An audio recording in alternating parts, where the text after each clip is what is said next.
कहते हैं सृष्टि की शुरुआत से पहले जब कुछ भी नहीं था, न समय, न आकाश, न धरती, तब केवल एक ही शक्ति थी। वो थे भगवान शिव, महादेव, जो न जन्म लेते हैं न मृत्यु को प्राप्त होते हैं, जो न आदि हैं न अंत। लेकिन क्या आपने कभी सोचा है कि महादेव अपने शरीर पर भस्म क्यों लगाते हैं? यह कथा बहुत पुरानी है। एक समय की बात है, देवताओं और ऋषियों ने महादेव से पूछा, हे महादेव, आप कैलाश के राजा हैं, देवों के देव हैं, फिर भी आप सोने के आभूषण नहीं पहनते बल्कि शरीर पर राख लगाते हैं। तब महादेव मुस्कुराए और बोले, यह भस्म हमें याद दिलाती है कि एक दिन इस संसार की हर चीज इसी राख में बदल जाएगी। राजा हो या भिखारी, अमीर हो या गरीब, अंत में सब कुछ भस्म बन जाता है। महादेव ने कहा, जो यह समझ लेता है कि सब नश्वर है, वही सच्चे अर्थों में मुक्त हो जाता है। लेकिन महादेव का वैराग्य केवल त्याग नहीं है, वो प्रेम भी है। जब माता पार्वती ने कठोर तपस्या की तो महादेव का हृदय भी पिघल गया।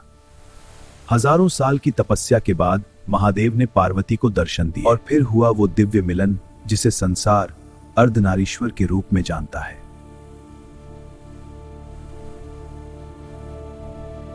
अर्धनारीश्वर का अर्थ है आधा शिव, आधी शक्ति।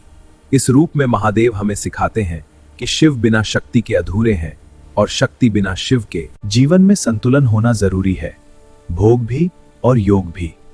इसलिए महादेव को वैराग्य का देव भी कहा जाता है और प्रेम का भी। उनकी जटाओं से बहती है पवित्र गंगा, उनके गले में है सर्प, जो डर का नहीं बल्कि नियंत्रण का प्रतीक है, और उनके माथे का तीसरा नेत्र सिर्फ क्रोध नहीं बल्कि सत्य का प्रतीक है। कहते हैं जब अधर्म बढ़ता है तो महादेव का तीसरा नेत्र खुलता है और संसार की बुराई को भस्म कर देता है। इसीलिए भक्त उन्हें भोलेनाथ कहते हैं, क्योंकि वो जल्दी प्रसन्न हो जाते हैं।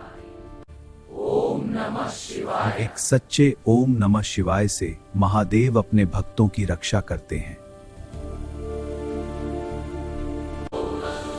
तो अगर आप भी महादेव को मानते हैं तो दिल से एक बार बोलिए, हर हर महादेव।